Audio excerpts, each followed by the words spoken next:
What's up guys, it's Mike for SimRacing 604 and today I'm talking about some recent major improvements from SimRacing developers that have brought their respective titles forward in areas they were lagging behind in previously, and this is something I actually love. We all know there are titles with long-standing issues, for example the F1 series and the lack of mouse support, or more recently NASCAR Ignition and the lack of proper wheel support, but as I mentioned off the top, there are some developers that are crushing it right now. And we'll start with Kunos and Assetto Corsa Competizione. A major problem that has lingered since its release was the heavy graphical load. It's less of an issue now with the 30 series NVIDIA or 6000 series AMD GPUs, but older graphics cards struggle to keep up with the demands of ACC. But the last major update of Assetto Corsa Competizione on PC came with support for DLSS and Fidelity FX. These processes allow players to squeeze better performance out of the game without buying the latest and greatest video card, and this was big. In my opinion, ACC is one of the greatest racing sims ever released, and the fact that Kunos kept their ear to the ground and listened to their existing player base instead of shrugging it off as a case of it is what it is and moving their focus to the next title speaks volumes about how they feel about their supporters. Next is Automobilista 2. A year after it first came into public hands, there were effectively two camps of AMS2 players, those that enjoyed it and couldn't see why it didn't get more love, and those that couldn't see why it got any love.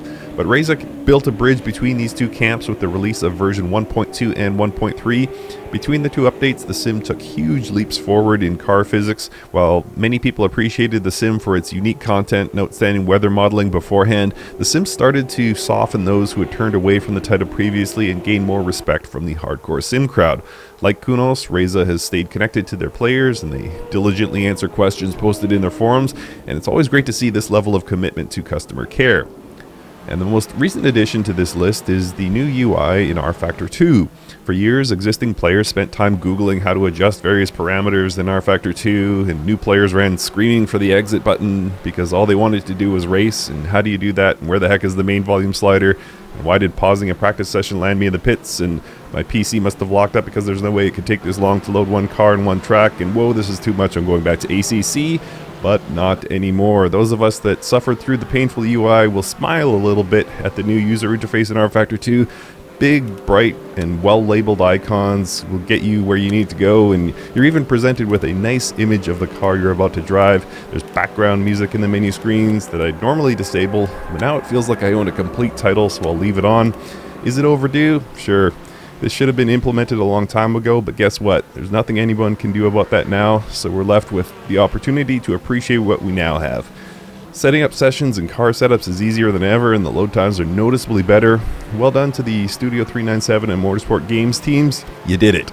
Everything leading up to my time on track was always the worst part about my time on rFactor 2, and now that process is massively improved. And lastly, I'm going to lump two titles into one point here, but we now have PlayStation versions of Art of Rally and Circuit Superstars. Spend 2 minutes driving in either title, and you'll realize what a perfect fit they are for console. These games have a lot of similarities too. On the surface, they seem like straight-up arcadey racing games, but the physics models are complex and rewarding. And also, both dev teams call the greatest city on Earth home, Vancouver. Shout out to the 604. I own console versions of both Art of Rally and Circuit Superstars, and I actually prefer them on my PS5. There's no hassles of setting up wheels, of course. Just grab a controller and hop into two of the most fun racing titles released in the past few years. Both are beautiful, fun, and action-packed games that lend themselves perfectly to Xbox and PlayStation consoles, and we now have that. Brilliant. And just one technical note before I conclude this video, I'm not saying that any of these titles are perfect. ACC's DLSS and FSR having varying results for people is commonplace. AMS2's driving model won't make everyone happy. rFactor 2's UI still has some confusing elements, and so forth and so forth. But my point here is that these devs listened to their fan base and took the challenge of meeting what the players are asking for. It's refreshing to witness. Okay, so that does it for this video. Rant over. Let me know your thoughts in the comments below.